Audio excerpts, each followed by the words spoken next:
people can join us. And I think there's going to be renewed interest in gardening because of the current situation. I think a lot of people are thinking about food security. I am here today to kind of help you with the nuts and bolts, so to speak, of planning a community garden. We're not going to get into a lot of details about growing things and the horticultural aspects, but just something to think about if you are thinking about creating a community garden. So we'll jump right in. The first thing you need to do is ask yourself two important questions. And the first thing is, who is going to maintain the garden? And the second one is, what is the end use for the produce that you grow? So let's look at the garden maintenance aspect first. Is the garden going to be maintained by volunteers? Are employees going to take care of it?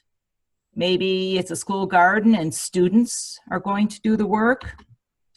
And if it is a school garden, what are your plans for the summer vacation? This is often a difficult time to fill for school gardens, and we're going to talk a little bit more about that later in the presentation. So you're going to grow produce. What are you going to do with it? It may be an organization where you want to deliver to a food pantry. It could be used in a school, in the classroom, for classroom activities. Maybe it's going to go to the school cafeteria. And maybe you have a situation where you have individual garden plots and the harvest goes to individual gardeners.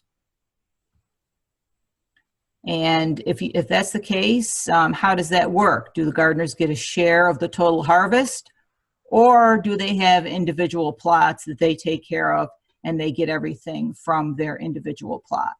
So those are things to think about. It's kind of like how your garden is going to be set up. So let's talk about site selection.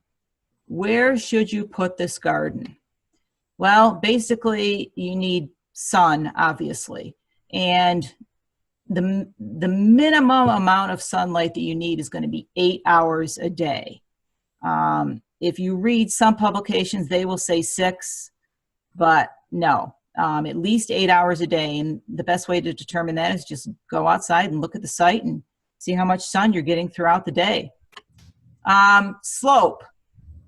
The garden plots should be as level as possible. Gardening on slopes is really difficult and is more of a more advanced type of gardening, so as flat as possible. What's the drainage like? A lot of times these gardens get sited in poor locations because, you know, the organization will say, well, we'll put the garden over there. There's nothing else over there. That's a good spot. Well, a lot of times there's nothing there because there may be a drainage issue, maybe a wet area. And so you need to know if that soil is going to drain well and dry out during the spring season. If not, there are some options, and we'll talk about those shortly. Are there adjacent trees? This goes along with the whole sun issue. If there are adjacent trees, they can obviously shade the garden. But usually in the summertime, the sun is high enough where this isn't an issue.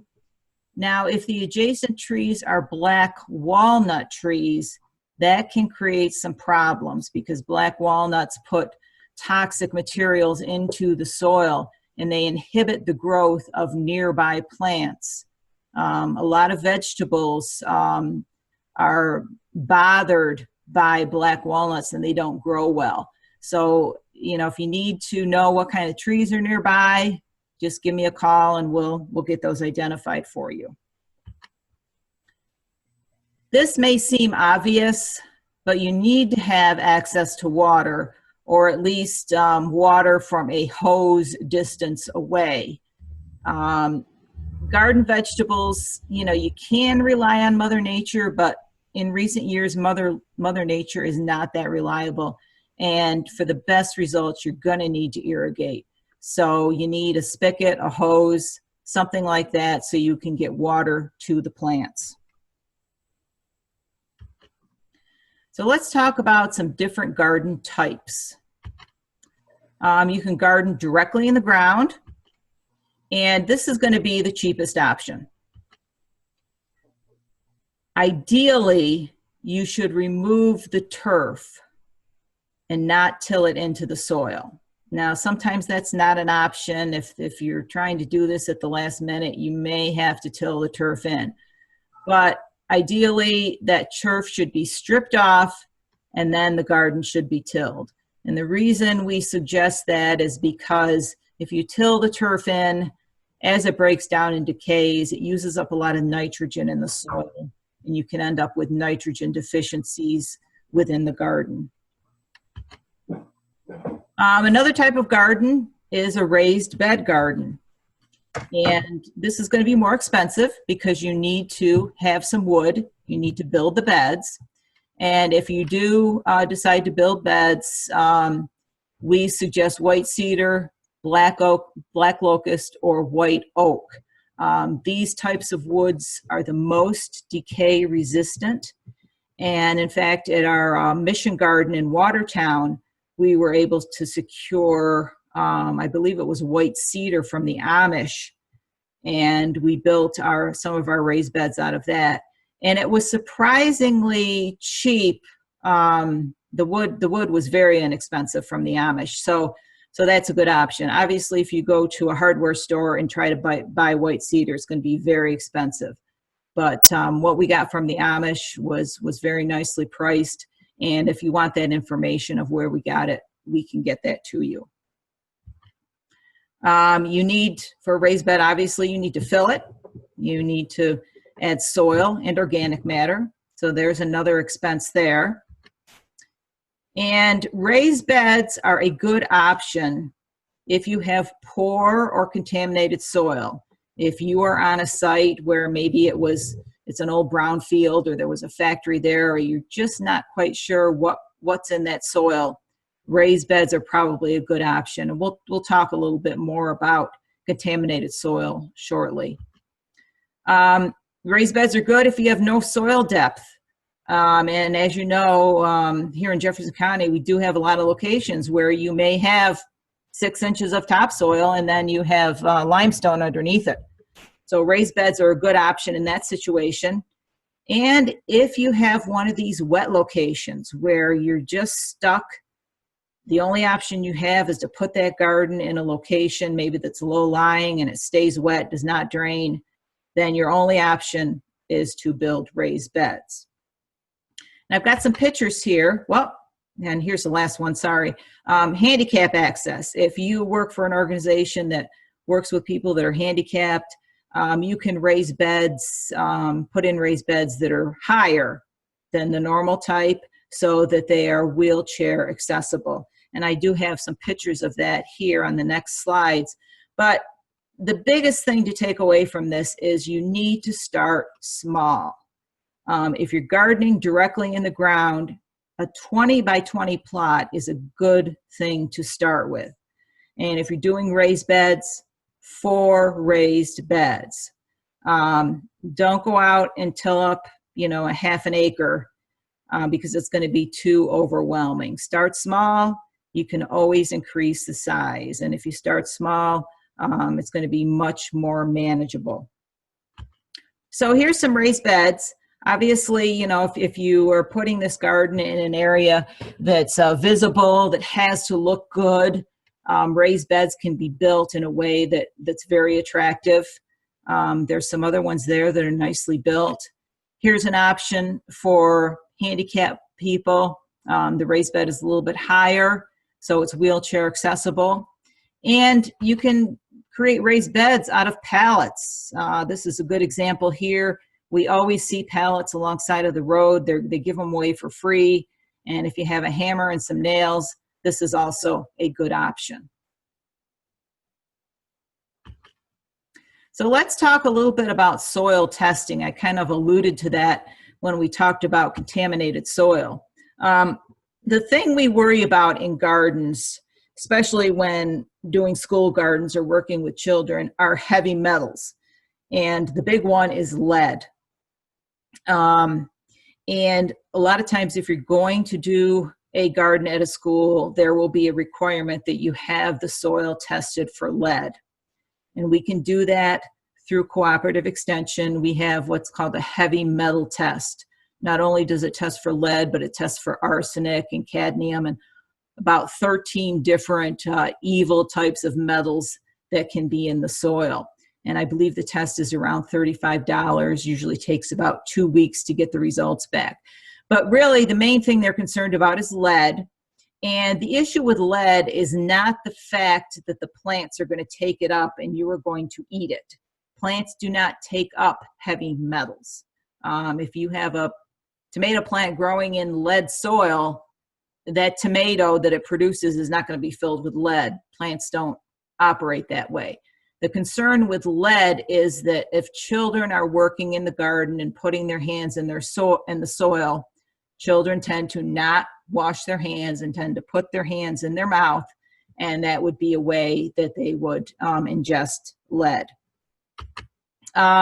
We can also test the pH level of your soil. And we can do that for free right at Cooperative Extension. All you need to do is bring in a sample. You should at least know your pH, so we can kind of figure out if there's going to be any issues with the soil. We can also do a complete nutrient analysis that costs $15. And basically it's an analysis that lists the levels of all the major nutrients. It will also give you your pH level, how much organic matter is in the soil. And again, this is probably a good thing to do just to make sure that your soil is good for gardening. This is especially important if you're gardening in the soil. But at the very least, you should at least know your pH level, because that will tell us a lot. So to do any type of soil testing, what we need from you are 2 cups of soil selected from 5 to 6 random locations throughout the garden. So take about 5 to 6 samples, mix them all together, bring in 2 cups to our office, and we will process it for whatever test you would like. When you do take the sample, you need to go down with a hand spade about 8 inches. And like I said earlier, it takes about 2 weeks to get the results back. Okay, so you've got a plot. It has adequate sun, it's well drained, and you're ready to start setting up your garden. Soil preparation is important, and hopefully you've had some soil testing done so you kind of have some idea what, if anything, needs to be done.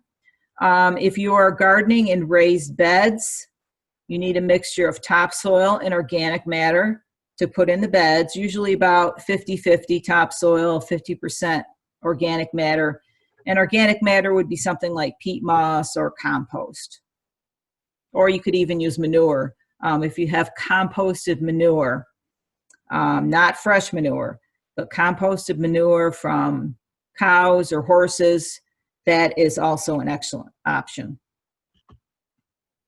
If you're gardening in the ground, cover the entire garden with 4 inches of some sort of organic matter. So either the manure, the peat moss, the compost, and till that product in before you begin gardening. If you have, if you know somebody who's a farmer or who has horses, usually they are more than willing to give away some very nice, well-composted manure. Usually the only thing you have to do is have a truck or a trailer to transport it. Sue, we have a quick question. Yes. How long does manure have to cure before you can use it? Ideally, up here in our environment, I would say a year, just to be on the safe side, because even though we only recommend that you use manure from vegetarians, it still can carry pathogens. So obviously you wouldn't want to be working in soil like that.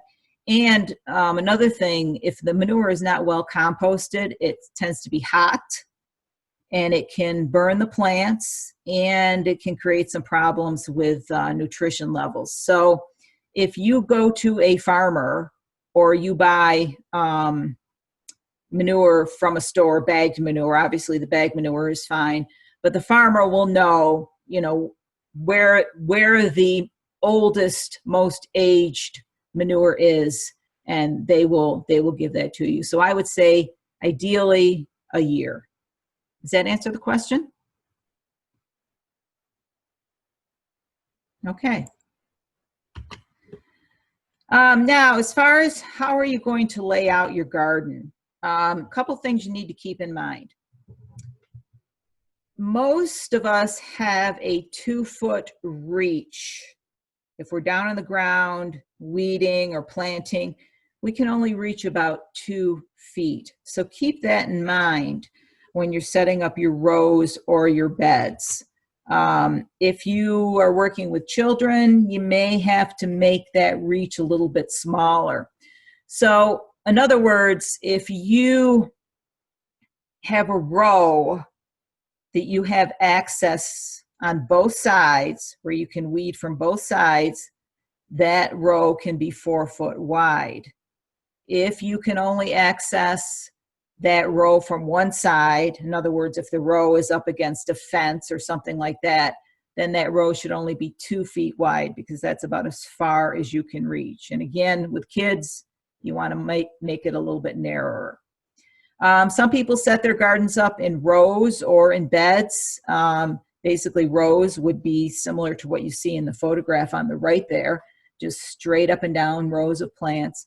Beds are kind of like rectangular areas that are seeded very densely with a particular crop. Beds are good for things like greens, where you don't need a lot of spacing. And again, those beds shouldn't be any wider than 4 feet if you are able to access them from both sides. And create a simple drawing. You don't have to be a landscape architect. Just put together a simple drawing of how you want to lay out the garden, where you want what, and you can always change this. For my own personal garden, I put together a drawing every year, and it never ends up being what I originally draw. You have to be flexible. Sometimes you have more of one thing than another, or you decide to plant something different or more of something. So be able to be flexible with that. Another thing you need to think about is fencing, because no matter where you live in northern New York, deer are going to be an issue. And if they, maybe you can get away for a couple years before they find your garden, but they will find it. The photograph on the right is our garden for the Urban Mission. And as you can see, it does have fencing around it. Deer were actually going over that fence, so we had to extend it to make it a little bit higher, and they put fishing line in between. And if you go over there in the peak of our gardening season, you can see all kinds of wacky things hanging from that fishing line. Streamers, aluminum pie tins, you know, whatever we can put up there to keep the deer out. The only type of fence that's going to keep a deer out 100% is an 8-foot high fence. And that's very expensive, and a lot of times it doesn't look that great. But there are ways to go with a smaller fence, extend it, and still keep the deer out. Okay, so what are you going to grow? Depends on your end use. We want you to be successful. And especially if you're working with children, you know, we want to see success. So here is a list of some seeds or vegetables that are easy to grow. So any type of greens, lettuce, spinach, Swiss chard, kale, those are all relatively easy to grow, and some of them are even very quick to grow, which is good for kids, so you get more of an instant gratification. Also things, peas, beets, bush green beans, carrots, and radish. These are all very easy to grow and maintain. And when we get to the point of transplants, where you cannot grow things from seed, you have to buy transplants and put actual plants in the ground. Tomatoes are easy. Hot peppers or frying peppers are easy. Bell peppers, not so much. They tend to be a little more difficult to grow, so that's why they're not on the list. As we know, zucchini is very prolific. You can grow that from seed also. And cucumbers are very easy to grow, and those can be grown from seed also. So if you are gardening with kids, try to go with short season crops, because that's going to give the kids instant gratification. It's kind of hard, to grow something like winter squash. You put a seed in, it comes up, and it's going to be 3 months before you even see anything. So radishes are excellent. You can plant a radish seed, and in 25 days, you will pull a radish out of the ground. All the greens, like I said earlier, are very quick. Peas and beans also tend to be fast. Some fun crops that you can try that kids really like, potatoes. Potatoes take probably, depending on the variety, probably about 70 or 80 days. But digging potatoes with kids, it's like a treasure hunt. They have a lot of fun doing things like that. Pumpkins are always good. They're a little bit longer season, but you can get varieties that are, if you can find varieties, and they are available, they're under 100 days, you'll be able to harvest a nice pumpkin crop in the fall. And there are different types of pumpkins. There are bush type that don't vine all over the place and take up less space if you don't have a lot of options for space in your garden. And you don't have to necessarily grow jack-o'-lanterns. You can go grow the gourd type pumpkins, the little tiny pumpkins, and those are also fun for kids. And add sunflowers to the garden. For school gardens, there's a lot of lessons you can do with sunflowers. They will attract the birds once they go to seed, and they're so big and fun that they're very attractive to kids. Some things that you should avoid growing. And, a lot of this is going to depend, on your site, what kind of issues you have. If you have space issues and you don't have a lot of room, you should not grow corn. I am kind of against corn anyway. You cannot just plant 6 corn seeds and end up with 6 ears of corn. It does not work that way. If you're going to grow corn, you have to plant at least a 20 by 20 solid plot of corn for cross-pollination purposes. And even under that size, you're not going to get a lot of nice ears. So don't waste your time with corn. It's not going to give you good results. And it's a very hungry crop. It takes a lot of nutrients and just tends to be kind of on the difficult side. Winter squash and pumpkins, they are viney. They spread all over and sometimes are hard to control. So if you do have space issues, avoid these, or plant varieties that are called bush varieties. And there are bush varieties for winter squash and for pumpkin, and they just tend to be a little bit more compact, and they don't take up as much space. Quick question, Sue? Yes. Do you have any suggestions for vertical gardening or methods for maximizing garden space, like square foot gardening? Square foot gardening is good. You can pack a lot of stuff into a small space. And the idea behind that is if you get enough density of your crop that's covering the ground, you don't have to do a lot of weeding because your crop will shade out the weeds. So that's the benefit of square foot gardening. Going vertical, going up, yes, it saves space. So if you can grow like pole beans, train cucumbers and vine crops to some sort of trellis. You can grow peas on a trellis. You just have to make sure that you get the vining type of peas and cucumbers, and make sure you get pole beans. And you can save a lot of space by going up. That's always an option. Thanks for that question. Some crops that are just plain difficult to grow. You just don't get good results. A lot of times it's our environment, and it's a lot of different things. But one that's notoriously difficult is broccoli. Celery is also hard to grow, as is cauliflower. Cauliflower and broccoli are kind of in the same category. It's usually a timing issue, and a lot of times our spring weather does not cooperate, and we don't get these in at the right time. Plus, they are bothered by the squash caterpillar that will feed on the leaves and pretty much decimate the plants, and they can get into the broccoli heads and into the cauliflower, and you get kind of the icky factor going on there. So I don't recommend those.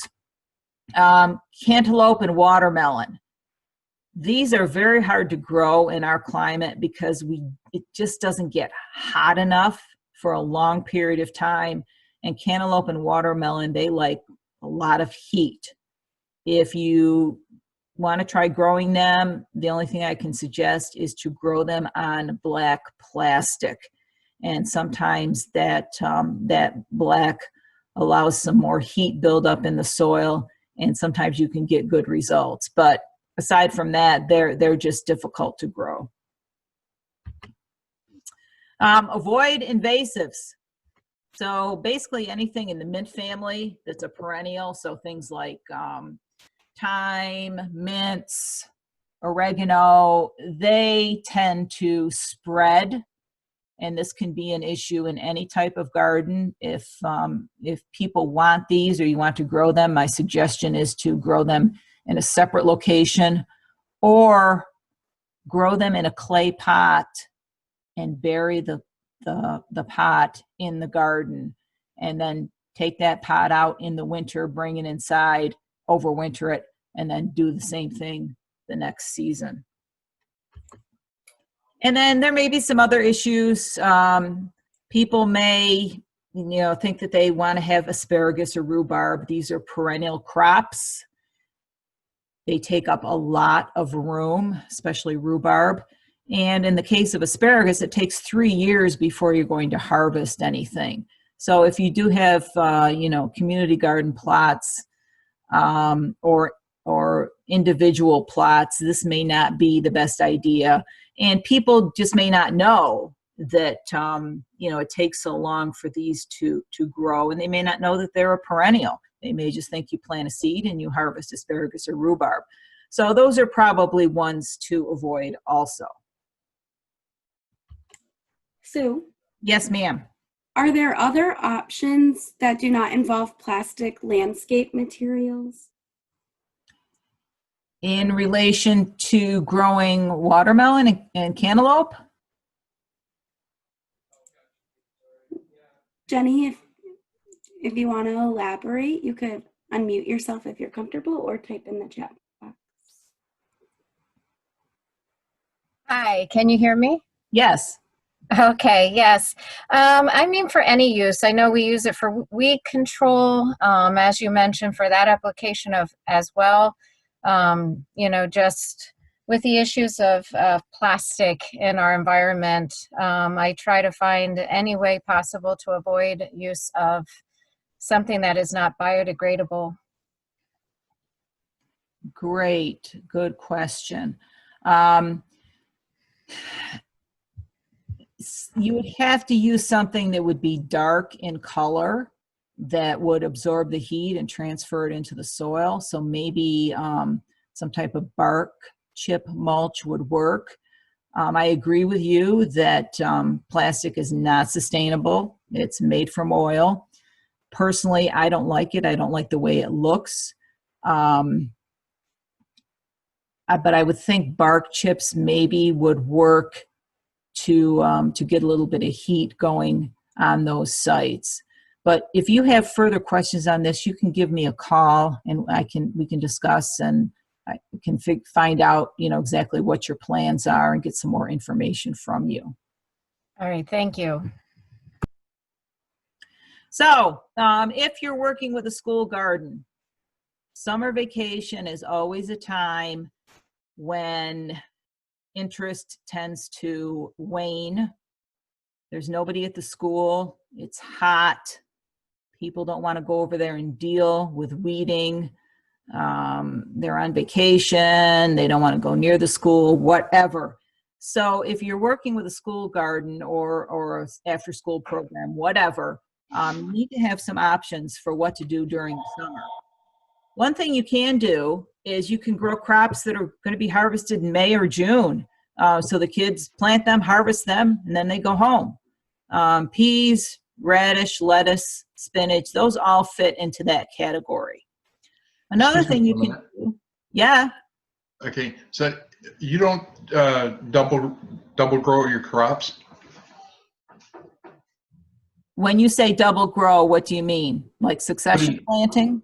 Yes, ma'am. Yeah. You could certainly do that, but you want to, as far as school gardens go, you want to put in things that the kids are going to be able to harvest before they go home. So yeah, absolutely. You're going to get radishes in 25 days, follow them with more radishes or peas or something like that. So you could absolutely double crop as long as you have time to get those crops harvested before the kids go home for the summer, which is basically late June, depending on the school calendar.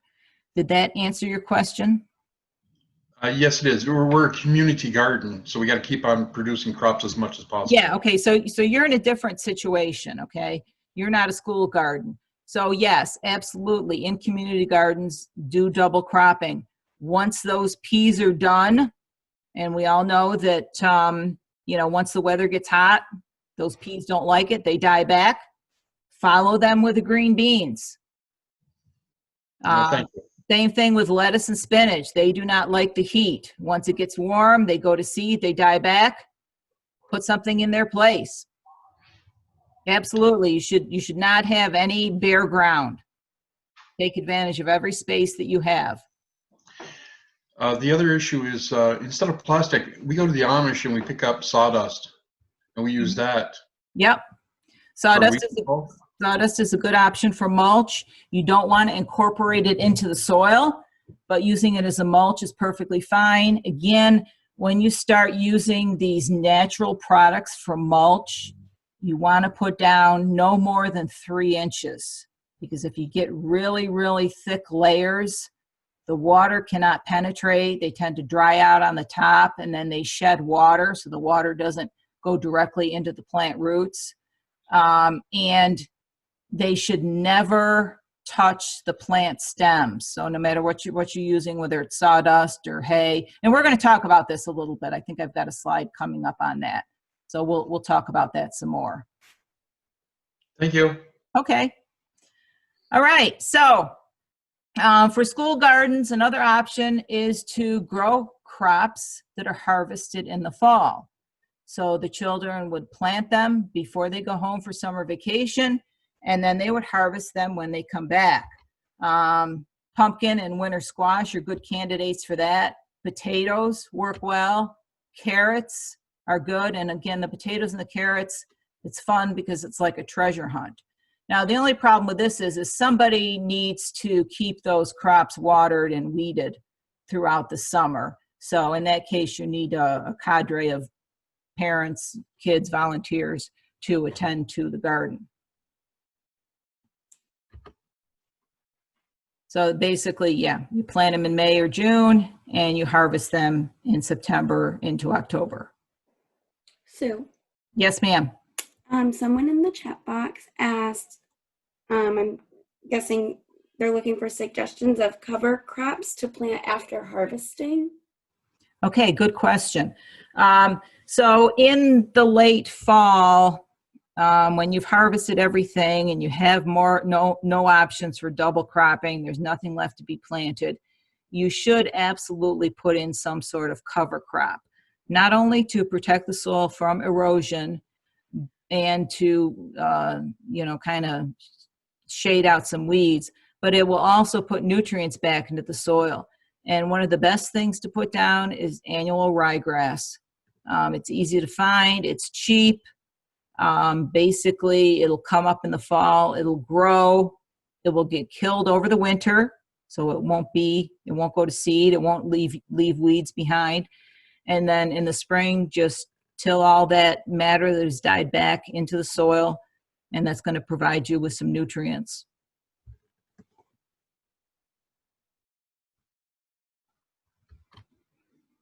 Okay, let's talk a little bit about irrigation.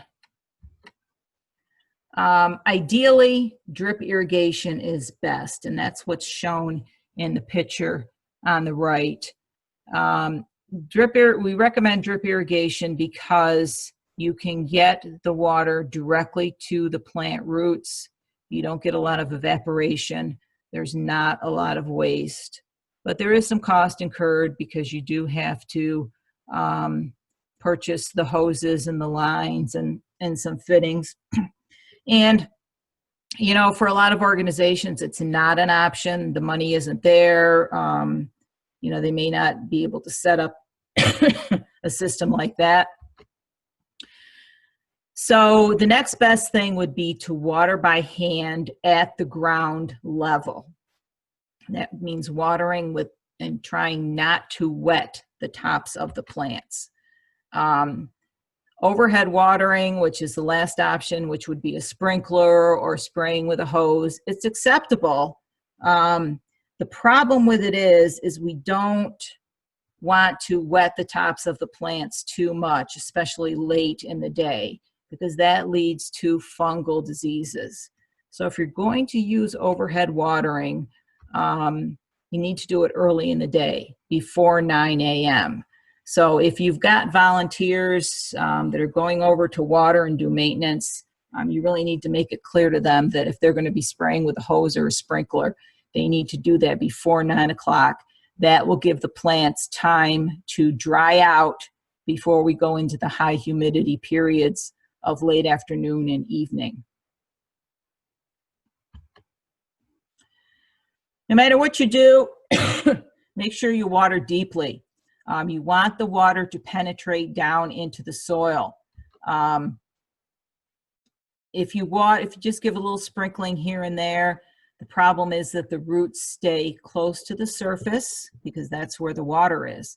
You want to water deeply to encourage the roots to grow down into the soil where they're more protected, not only from weeding, but also for future drought situations. They're right at the surface and you get a dry period, they're going to dry out very quickly. The rule of thumb is that most vegetable gardens need 1 inch of water per week. The best way to determine that is to just get a rain gauge, put it out in your garden, check it every week if you're depending on Mother Nature. See how much Mother Nature gives you. If by the end of a week you haven't gotten 1 inch, then get out there and water. And you have to kind of take this with a grain of salt because your plants will tell you if they need water. They'll get kind of droopy. And if we've had a lot of hot, dry weather, you need to pay attention to that. And they will need extra water. 1 inch of water a week is really the bare minimum. So here we go with the weeding and the mulching that Michael had some questions on earlier. Weeds are your enemy, and they are probably the most common reason why people give up on gardening. They get overwhelmed by the weeds, they can't keep up, so they say forget about it. And this can be a problem with volunteers. If all they're doing is going over and weeding and they're not getting any gratification, any fruit and whatnot, they're not going to be as enthusiastic. You should control weeds early in the season, right from the get-go, start weeding. Because if you keep up on those weeds early in the season, you will have fewer weed issues later in the season. And weeding is something that has to be done often. Ideally, every day if possible. If you can get people over there early in the season to weed, that is going to save you a lot of problems later in the season. So plan to weed every day if you can, and use mulch. Mulch is going to be your friend when it comes to weeds because it will smother out the weeds. You can see in the picture on the bottom, they have used straw as mulch, and straw can work as an excellent type of mulch. Notice that the straw is not up against the plant stems. You can see bare ground. That is because if that straw lays against those plants and it becomes wet, it can actually cause the stems to rot. So you want to keep the mulch away from the stems. You will have to pull a few weeds, around the perimeter of each plant, but it's much greater than trying to weed in between the larger areas between the rows. So straw is a good option for mulch. Bark mulch, if you can afford that, there is a cost to that. Another good idea for mulching is what we call sheet mulching. People use newspaper and or cardboard as mulch. Both of them work very well. If you're going to use newspaper, you need to use not just one sheet. It needs to be very thick because otherwise it'll blow away. I prefer cardboard. Cardboard is usually free. If you go to your local grocery store or business, they are giving away cardboard. We basically collect it throughout the year and then we put it in the garden, and you would lay it down just like you would any other type of mulch, and it will break down and decay. By the end of the season, it'll be pretty much gone. You don't have to worry about the inks in cardboard or newspaper because it's all soy ink now, so there are no issues associated with that. And I personally, I don't like to look at my garden and see a bunch of cardboard out there, so I put bark mulch on top of it. But if that's not an option, just plain cardboard will work.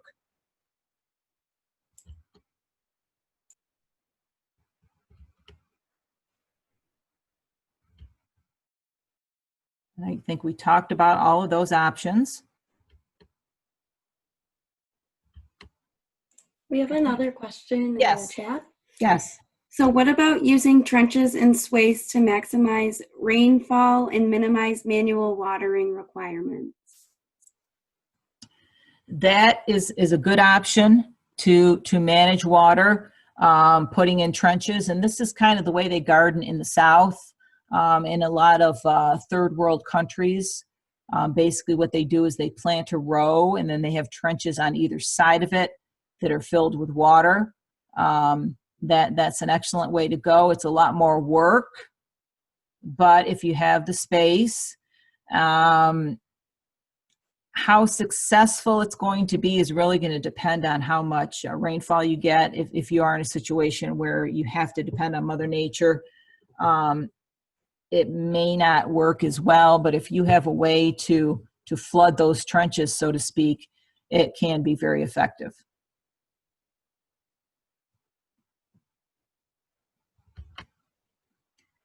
Okay, fertilization.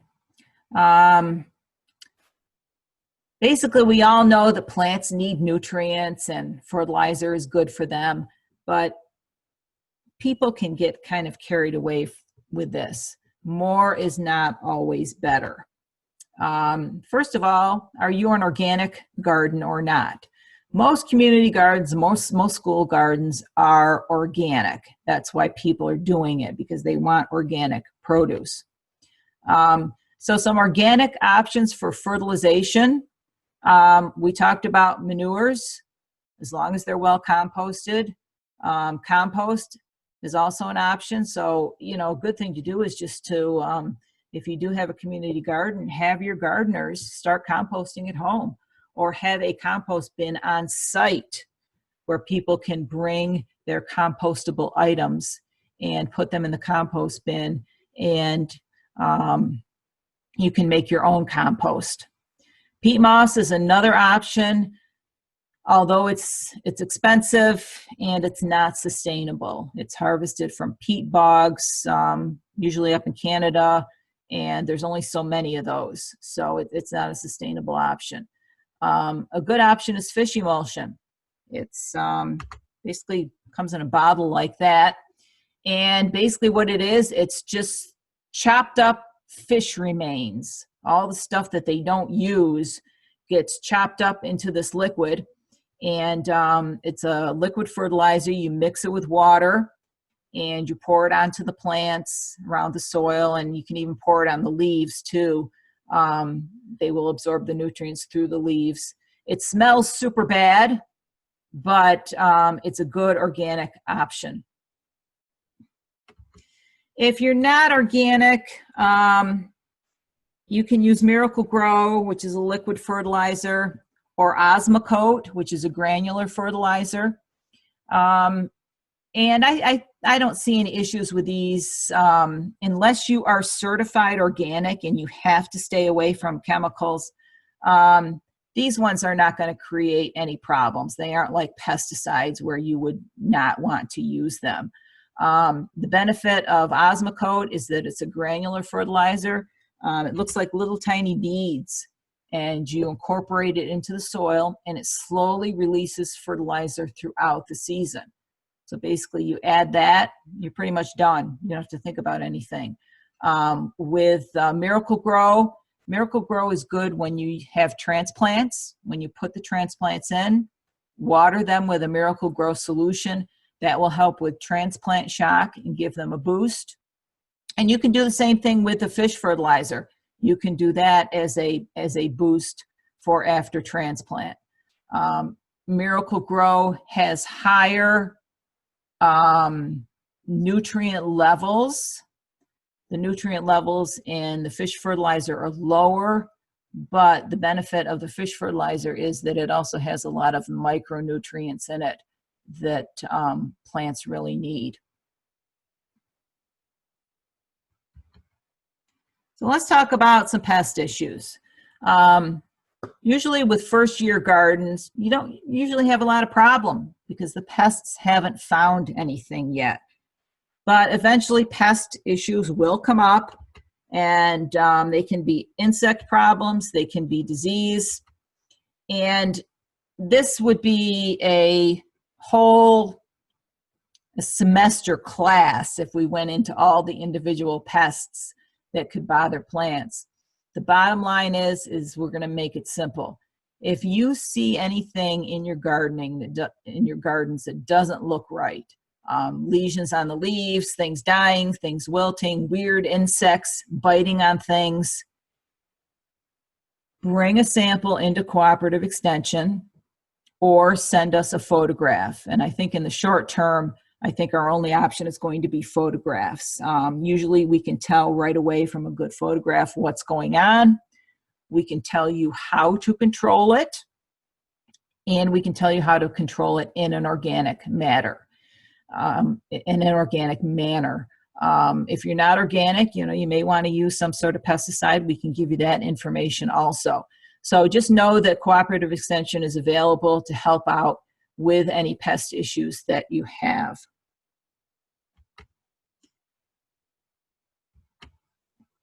So just a little spiel here on gardeners, volunteers, and workers that you may have in your garden. For a successful community garden, you need a core group of people, at least 4 or 5 people that are going to be committed to the garden. This is not something that one person with a lot of enthusiasm can do. You need several people. When organizations or schools decide that they're going to do a garden, there is a lot of enthusiasm initially. And for those of you planning these gardens, initially it'll look like, wow, this is great. We have all these people interested. This garden is going to be so successful. Well, guess what? When they find out that they may have to go over, they may have to be on a schedule, they may have to contribute time once a week, or take a week during the season. It's July, it's hot, they don't want to be weeding, the kids are home, they're on vacation. That's when interest starts to wane.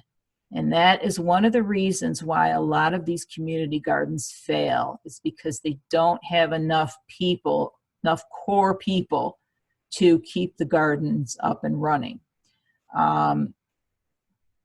Most of the successful gardens that I have dealt with in the past 20 years are gardens where they're run by an organization who have either paid employees or that core group of people taking care of them.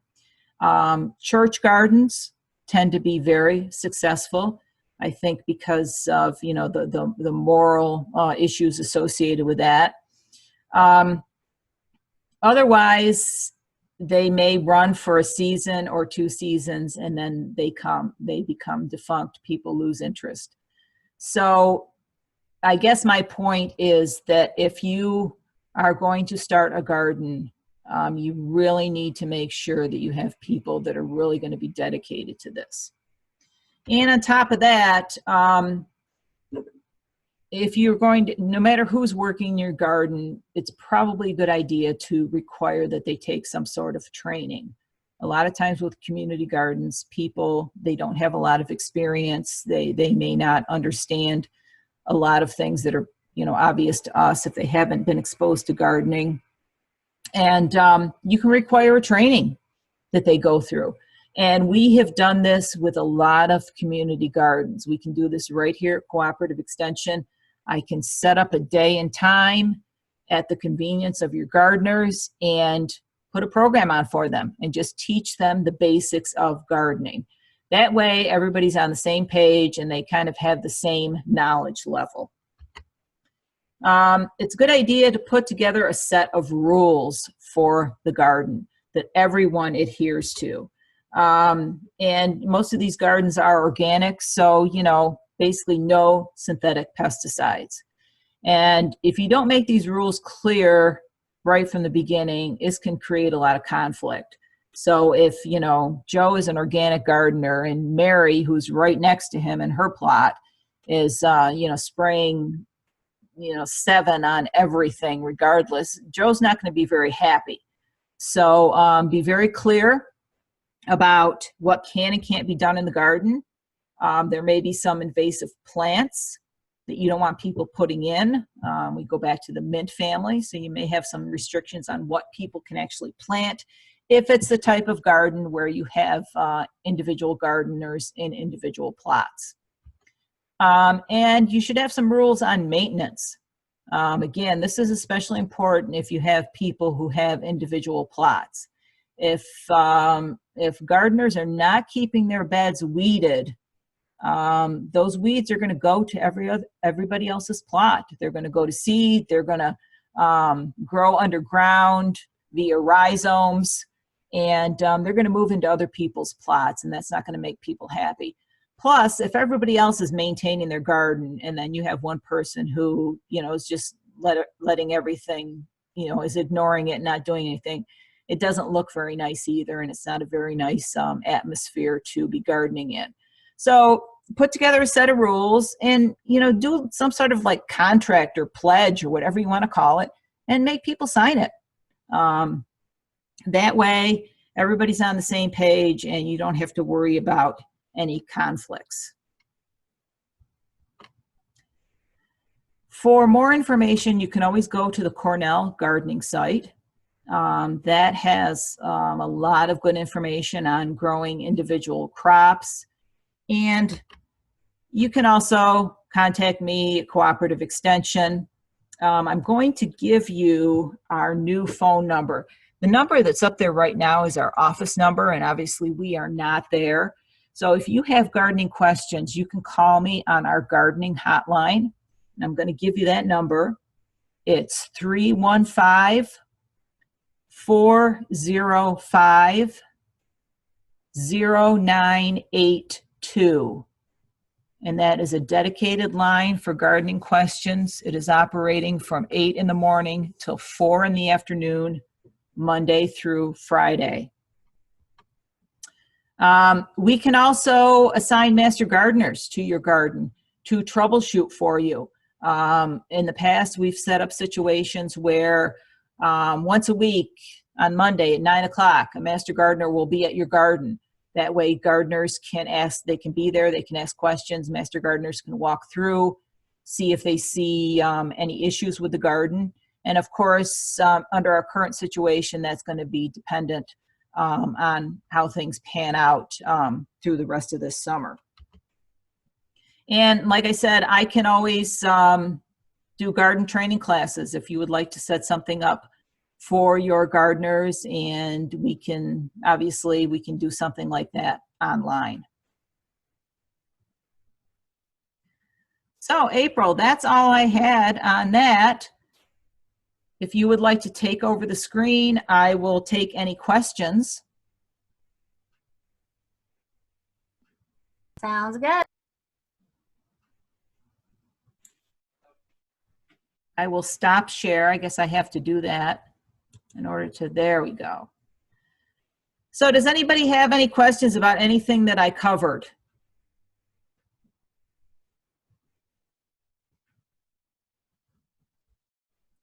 If you think of something, type it in the chat, or you can call me on that gardening hotline.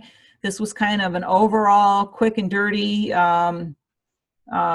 presentation. And if you want more nitty-gritty gardening details, we can get into that. You just need to call me. So April's going to take over now, and she's going to talk about the resources that are available for you so you can get these gardens up and running. Okay, Susan? Yes. Okay, this is Mike. You talked about fences earlier, okay? Well, we have a community garden, and the code enforcement officer had us take it down. Oh. So Yeah. we're inside the town. Yeah. Where is the garden? It's in the middle of town. Okay. And there's some code against having fences? Because it has to be a proper fence. It has to have, the inside has to be a certain way, and, so there was a lot of issues that he was asking us for. The reason we put the fence up is because there's a throughway right through there for people to walk from one street to another street, and people were helping themselves. No. We put the fence up, and then we had to take it down. Oh dear. Well, I don't really have any answers to you on that as far as, legalities and what you can do. I mean, have you approached maybe the town? It is town property. It is town property. Yes. Okay. So I'm just saying that you have to see your code enforcement officer before you can. Yeah. And that's a good point. Depending on where your garden is, there may be some, certain parameters, certain rules that you have to follow, like in your case. Are you getting any deer issues, or is it just the human wandering through? Just mostly human and woodchuck. Oh, okay. Yeah. So, I really don't know what to tell you. I mean, the woodchuck have a heart trap in and capture him and get him out of there. We have caught some babies. Oh, you caught babies. Okay. Yeah. So unfortunately, when we come into legal stuff like that, I really can't help you with that. I would think, what's the end use for your produce? What are you doing with it? This is a neighborhood center. We provide food to the community for lower income families. Okay. I would think, maybe you could, because of what you are doing is an important thing, especially in under the current situation, maybe pleading with them would help. Can always ask. Yep. Okay. Thank you, Susan. Thank you. April. Hi. Take it So away. yeah, Thank you. Okay, before we jump into this side, that just brings up a really good point that I wanted to jump in on, which is Sue talked about kind of coming up with a pledge or a commitment from people involved with the garden. And one of the things that I have also learned from my side of things is having key stakeholders brought together in the beginning is really important. And sometimes we might think about, oh, we want our champions, the people who are going to be either working the garden or providing that education. But learning from that, we also need the people who are going to be impacted by that garden. So Michael's comment made me think of that. So if it's a school, groundskeepers and custodians are important stakeholders to bring to the table. Anybody who might have questions or concerns about the garden, could be neighbors. If you can get those folks to the table and give them a space to sort of share what their issues or concerns are, just having them feel heard can sometimes alleviate some of that conflict. We have seen that work really well in the past. The people who were most against the garden because it was going to mean more work for them or for their staff, or they saw some of these problems that were gonna crop up. Bringing them to the table and having them share that and then do some problem solving, or let them know that you have some dedicated volunteers who are going to come in. We're not expecting them to be the groundskeepers for now a garden. You know, having those conversations on the front end can be useful. And Michael, I don't know if that will be the case for you, but it just made me think that it is something for all of us to consider when we have gardens that are going to impact many more people than maybe just our target audience that we're thinking about. Well, we went ahead and we put the raised beds in after 4 years. We had to make sure that the mowers could get in between the raised beds for the village. Yeah. Okay, so that was one issue that came up. Yeah. Like you said, you have to get, other people. Okay. Yeah, April, thank you for bringing that up because it's very important. And I'm happy to meet with the stakeholders and talk to them and maybe alleviate any issues they have.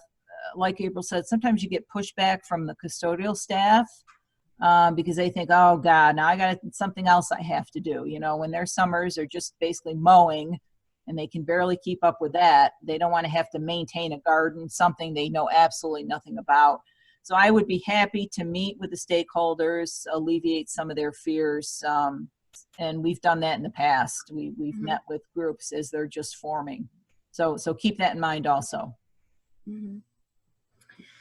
All right, so I love doing, this is the second year that Sue and I have done this presentation together, and we have worked together on several different garden projects. And I love hearing Sue's presentation. I always learn something, but I'm that problem child that Sue talks about. So I'm that person who envisions the beautiful lush garden after it's already in place and all the amazing things we're going to do with the garden. I look at it from the educator and the cook perspective, but I am not always great about thinking about some of those planning things that Sue mentioned. So just because we have a big open space doesn't necessarily mean it's going to be the best space for a garden. And just because we have great ideas for what we're going to do with the produce, yeah, we got to think about who's going to do all that weeding and watering so that we can ensure that we get that produce. So I just think it's so important. And some of the things that Sue and her master gardeners they just inherently know, they've done this for so long. Those of us who might be new to this process, we may not give it the attention that we should. So just a shout out to Sue and thinking about some of that pre-planning. Thank you, April. I know you've got a lot of good information coming up for these folks to get these gardens started. Yeah, so I'm gonna start my slideshow, and we're gonna talk about what to do once the garden is in place. All right, and I'm going through some of our polling questions we've already answered. Okay. I don't know why this is doing this for whatever reason, but you may have to look at my ugly slides on the side for the moment. Here we go. You're good, April. That's Okay, great. thank you. I'm just advancing through our polling questions. All right, so once the garden is in place, one of the reasons why many people want to have a garden other than having delicious produce is that there's a lot of educational value. And depending on the type of garden that you have, there's probably multiple different types of education that you might be looking at. You might be looking at it in terms of classroom education for science standards, things like that. But you also usually in any setting, whether we're talking about a community garden or even a community garden that's going to have different plots that people are going to want to grow their own food if they're new to this process, we're probably going to want to have some sort of an educational component. So I wanted to just share some of the educational resources we have through Cooperative Extension. We have our Eat Smart New York team, also known as SNAP Ed. So this is the educational component of the Supplemental Nutrition Assistance Program. And we have nutritionists here that their job is really to help our lower income community members be able to maximize their food resources. So if you have a school that has at least 50% free or reduced meal enrollment, or you have a community site where you have a high population of SNAP eligible recipients, these nutrition educators could come in and do some lessons to maximize the impact of the garden. So we have things like our Harvest of the Month program, where we highlight a different seasonal produce item each month. They can come in and do some tastings of recipes or some food demonstrations, talk about seasonality of fruits and vegetables, and we can tie that to stretching our food dollars. So we know that gardening is a really great strategy to help people be able to maximize the food dollars that they have. We can also talk about other seasonality. So things that they might want to grow in the garden that they're going to be able to see at farmers markets, or how the food that we see in the grocery store changes throughout the year. When things are in season, they tend to be more affordable. So we can sort of tie all of those messages together. And then the other side of that is promoting physical activity. And we know that gardening is a great way to be active, and especially for people who maybe don't have a lot of regular, they're not in a routine of having a lot of regular physical activity. This could be a great way to add some more moderate physical activity to their life in a way that's really enjoyable, so they're going to stick with it. And then we also put out a monthly newsletter. So we can highlight your program, we can highlight workshops that are happening in your program, so it can be used as a marketing tool. It can also connect families and participants to other resources throughout the community. So if your garden sort of fits into this scenario, then this might be a great way to engage participants. So this could happen a few different ways. So if this is at a school, it might be that kids could come out to the garden with either like a classroom teacher or maybe their health teacher, and then they could receive some supplemental education with the nutritionist that kind of links that garden back to whatever's happening in the school. If the produce in the garden, if the goal is for that to wind up in the cafeteria, this could be a great way to create some buy-in, so that when kids are seeing those veggies show up on their plate or on their tray, that they have some context and they really want to try those things. Like I said, it could be having a sample of a recipe that might then appear in the cafeteria, or if it's a classroom teacher and maybe you can, you're working on a garden through your science program, and then you can link it back to health and nutrition. So it's a way to also connect core subject areas. If it's a community garden, it could be a way to create some more buy-in with your volunteers. So you come and help us water and weed, and then you'll be able to have access to this produce, but maybe you don't know what to do with it. Maybe you haven't had a lot of exposure to cooking with a lot of fresh produce. So our nutrition educators can come in and show you all the delicious things that you could make with the produce, talk about why it's so good for us, give you some tips for if you're bringing it home to families, how to make it more appealing to kids and get them involved. So creating some of that buy-in so that the produce is getting used, and it's not just, you know, kind of rotting on the vine. If your program is donating your produce to a food pantry, then our educators could work with those end users. So they could then go to the food pantry, provide recipes, workshops, food demonstrations, so that when people come to the food pantry, they may be more apt to take some of that fresh produce because now they have some idea of what to do with it. Those are some of the resources we can provide. All right, we also have our expanded food and nutrition education program, which we lovingly call EFNA. And this is for a similar target audience, so income eligible adults. This program really focuses though on adults who care for children.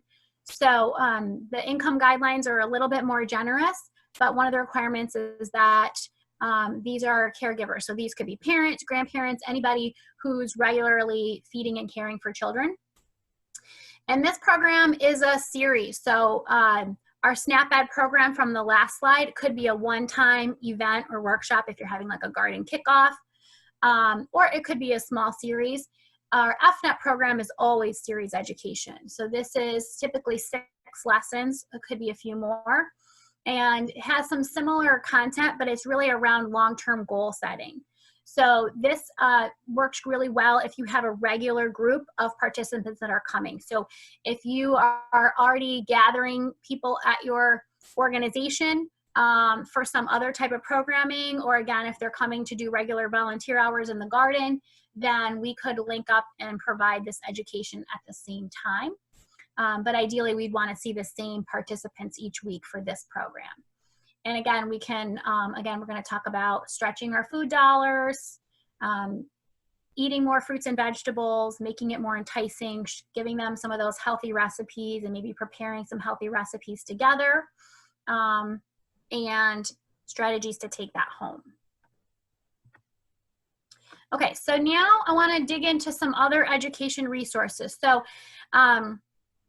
oh, I should also mention, so we do have another new educator in our office. So if you have a community or organizational garden that doesn't quite fit into the mold of the last 2 slides that I talked about, so maybe your garden is more for a worksite wellness program, or your target audience may not be caring for children or SNAP eligible, we do have an educator who may be able to work with you to provide the same types of workshops and lessons outside of the 2 programs that I just highlighted. So we do have a little bit more flexibility there. So for folks who are interested in nutritionists coming in, those are those resources. Now, for those of you who said that you're just looking for some educational resources that your staff could use, and we're going to dive into the next few slides on some resources that I really love that I think might be a good fit. So there is a website called New York Ag in the Classroom. And even though it says classroom and it was created to be used in schools, a lot of these resources would work in other settings too. So if you have a garden that's tied to an after-school program or a community program that might be engaging youth, I think these resources would also be very appropriate. So the cool thing about these lessons is that they've already linked them to the Common Core standards. So for educational purposes, they're a perfect fit. But they celebrate New York agriculture. So there's a wide variety of resources on here. You can see there's a monthly e-newsletter that you can sign up for that will give you highlights about things that are going on. There's actually workshops. So for your staff, they have annual workshops. So you can get some more training and some ideas about how to put these lessons into practice. I participated in some of those over the years, and they were really excellent. They have this, I think this is wonderful for our current situation. They have virtual field trips. So if you're trying to build some excitement about a new garden program or a returning garden program, maybe some virtual field trips to build some context. If you can't get to some garden sites, I know that's always a challenge. Right now it's a challenge for everybody, but even when we have the ability to go visit places, sometimes it's cost prohibitive or it's hard to get people there, transportation, all of those challenges. So you could use some of these virtual field trips to build some excitement. And then they also offer grants. So there are lots of funding opportunities through this site. So I thought maybe I would just click on each of these sites so you could kind of see what they look like as we go along. So this is New York Agriculture in the Classroom, and then up here you'll see some of the programs that they have ongoing. These are their resources, and they archive all of their resources. So there's tons and tons of lesson plans and activities on here that you can go through, and they'll tell you what ages they're appropriate for. And then there's those grants right there, and then you can always contact them directly for more information. Sue works with this program every year and recruits a lot of volunteers to go into the classroom, and they have Ag in the Classroom Week typically every year, where they highlight a different part of New York agriculture and have volunteers come in and teach a lesson. But there's just so much more to this program outside of that as well. All right, let's see if I can get out of here and back to our slides. I gotta see if I can find our slides again. Where'd we go?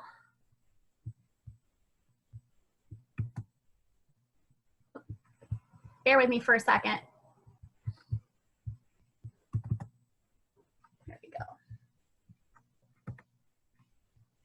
go. Sorry guys, my transitions aren't great. Okay, there we are. Okay, Vermont Feed is another great resource. They are based out of Burlington, Vermont. And because they're a very similar region to ours, a lot of the resources that they have are going to be applicable to our area. But they've been doing this for a while, so they have been able to put together some really tremendous resources. And they also do an annual training. They have a Farm to School Institute where you can actually go there and get a real hands-on training for starting a robust farm to school program. They're also tied to a really successful food hub and Shelburne Farms. And so this is a great place to go. Again, you don't have to be a school in order to use these resources, but they've got tons of recipes, harvest of the month types of programs, posters, just some great marketing materials that you could use. And another place that you could contact for some more information. Growing Minds, I've used a lot of lesson plans and recipes from this website as well. Let's see if we can go there. So they have resources that even start as early as preschool. They have a lot of ways to connect classroom lessons to the cafeteria. There's some great videos here. So you could show these, again, to just build some excitement about a new program that you want to start, or to supplement some of the things that you're trying to do. So when you're doing those planning stages that Sue's been talking about, sometimes you want to keep the momentum going because it takes a little while before things are going to start to be ready to harvest. So finding some ways to build excitement before your garden comes to fruition can be really valuable.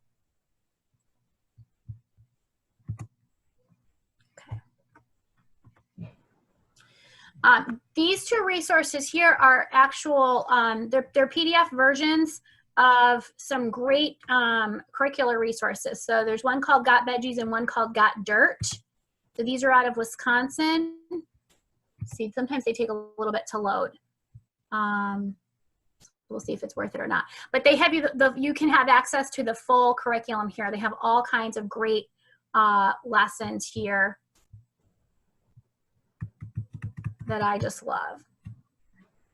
Try to see what you can see here. So you've got lesson plans, you have garden-based activities, tips and recipes for what to do with your produce. Just really, really great engaging lessons. And Got Dirt is the same. So this is, as you're doing those things, amending your soil, planting and harvesting, these are real garden-based lessons. So the Got Veggies could be used more in a classroom setting perhaps, and Got Dirt could be used right outside. Okay.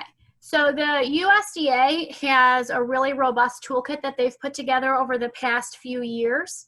It's now housed under their community food systems. That's what it's now called. They have a farm to school section. And if you've ever visited in the past, some of these things have moved from where they were originally housed. So hopefully, I did double check all of these links now and made sure they would take you to the right place. But just in case things aren't where maybe they were if you looked in the past. But they have a whole farm to school toolkit, fact sheets. These fact sheets are for various audiences. So there's fact sheets for sending home information to parents and families to get them to create some of that buy-in and understanding. There's fact sheets for food service directors, fact sheets for school staff. So basically any of those key stakeholders, again, that you might want to be bringing to the table for a program, they have some information to kind of show them what their role could be and why it's so valuable. And they now have a lot of videos and webinars. So how to source local food. So you may have a school garden where you're growing things and your goal is to have that food wind up in the cafeteria, but chances are you're not going to produce enough, especially in the beginning, to actually feed a school. But what you are doing, you're creating that buy-in with the kids. So maybe you're going to choose to have some of that produce from the garden go into the cafeteria, or maybe you're going to do some hands-on lessons and activities with the kids just to get them excited about their first taste of broccoli. Well, not broccoli, because Sue said that's hard for us to grow, but maybe it's radishes or peas or any of the things that you have in the garden.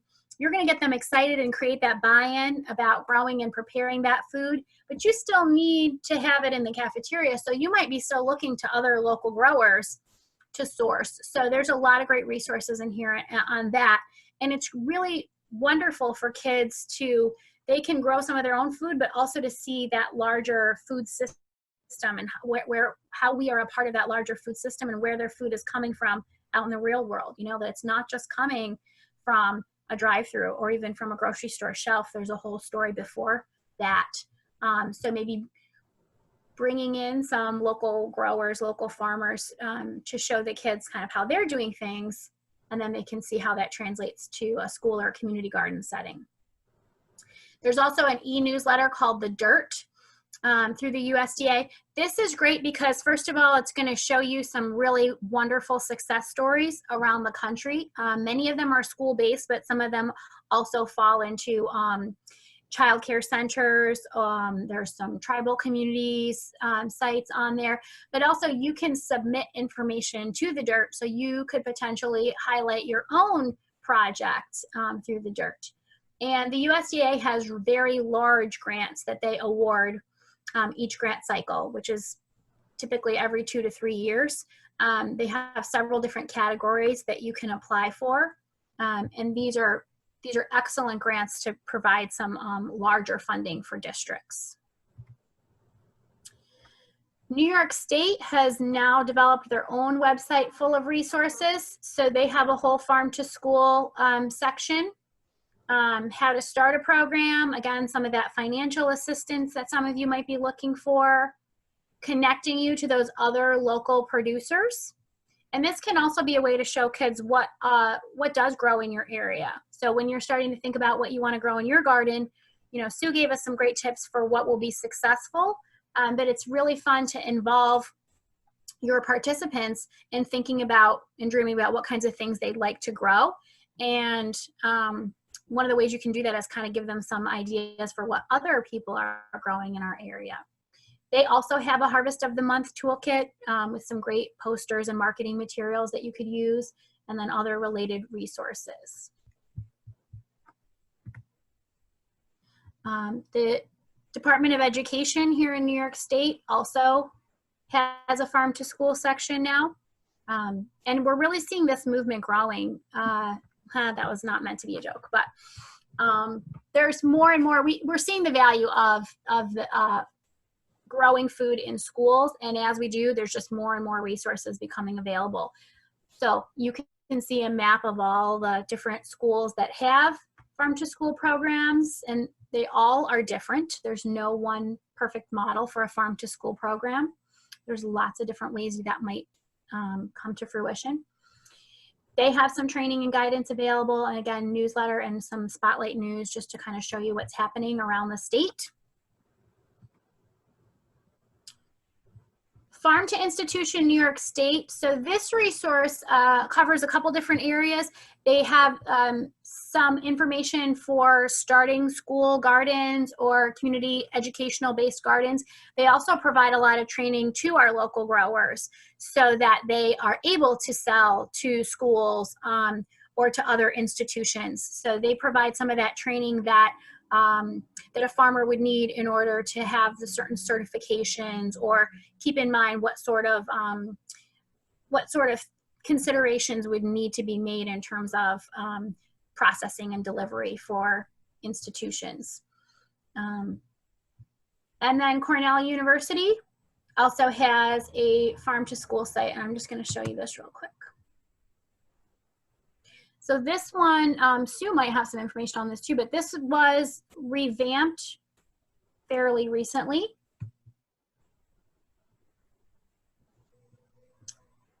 Cornell is an excellent resource. This is a good site because it's going to be, you know, relative to New York State. Mm-hmm. They have a huge initiative about school gardens at Cornell in general. So this would be an excellent place to go to get information. And this website provides, it reinforces some of the things that both Sue and I are sharing today. So they have a lot of information on the pre-planning, what you can grow, how to get started, things to consider when planning your site, as well as some of those educational resources for once your garden's up and running. And you'll see some of the same things that Sue and I have highlighted are housed in this site as well.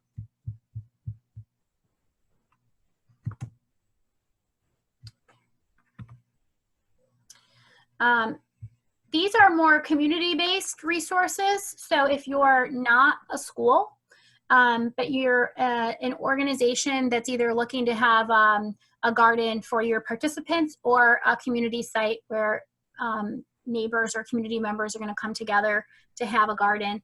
So these are some resources that might be valuable to you. And again, they're going to kind of talk about some of those, how to create a garden commitment, what should some of the rules be, who you might want to bring to the table, and then some additional funding resources are here.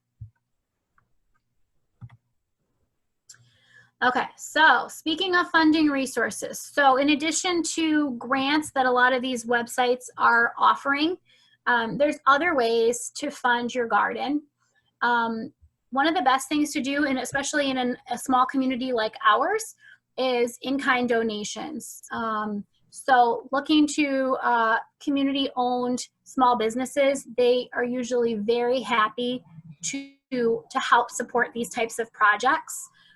So going to your local hardware store, maybe going to PTO meetings or PTA meetings, or if there's a church group that's looking to start a community garden as part of a church, these folks may all be willing to donate some in-kind donations. So maybe not dollar amounts, but some of the supplies and materials that Sue talked about that you're going to need.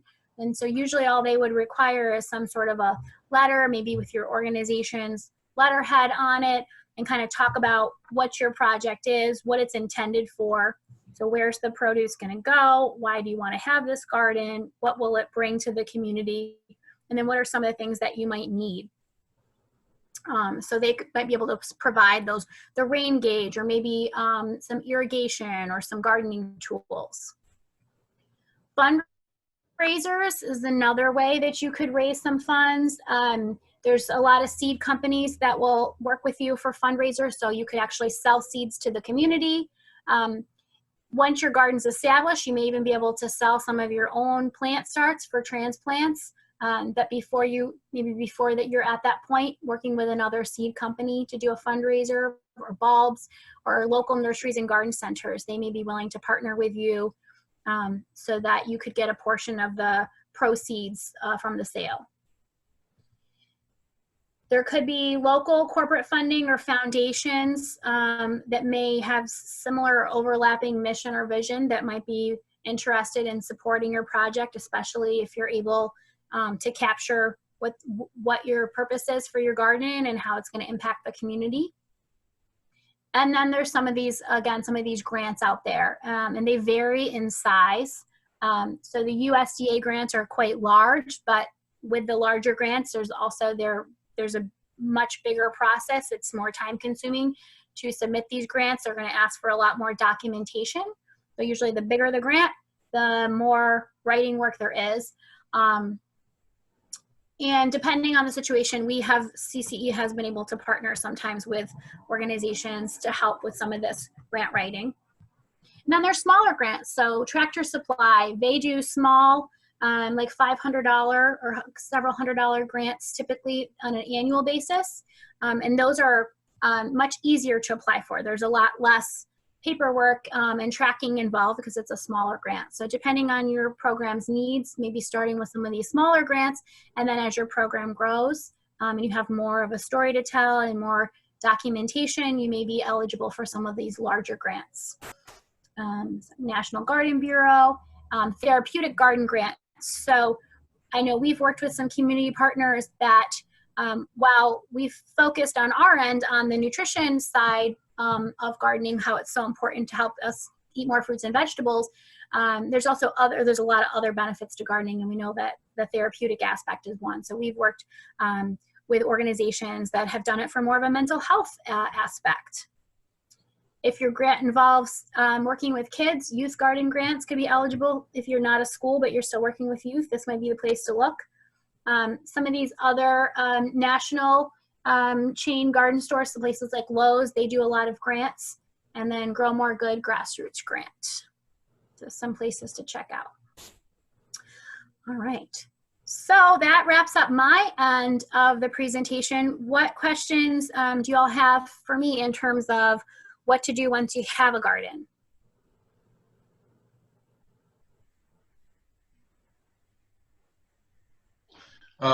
April, could I get the last email address for the USDA? The last one that you had for community. Sure. And Sue and I we'll make these slides available. But there you go. There's the community garden. Oops, sorry. Oop. What just happened? There we are. Is that the one you were looking for? Yes. Okay, perfect. I don't write as fast as other people. Hello, this is Jenny, and I just recently did a PBS Learning Media webinar, and I know this Zoom is new to all of us. I know what they did is they had a document that listed all links to these resources. I didn't know if that's something possible to put together for Cornell, where we could, just have all those links and maybe even a link to this slideshow as well. Sure, yes. That's something that we can make available. And we also have at ccejefferson.org, there is a garden section on our website, and you'll also see links to many of these resources. And Okay, could you provide that again, please? ccejefferson.org. We are also recording this this webinar, and that will be archived, and we'll hook everybody up with a link to that also.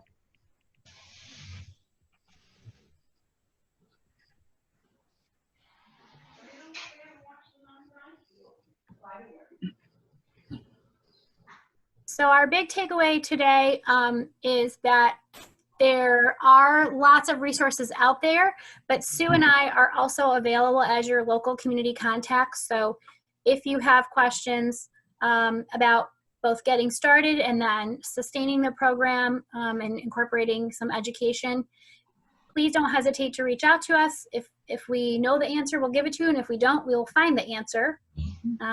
And we'd be happy to help you in any way that we can.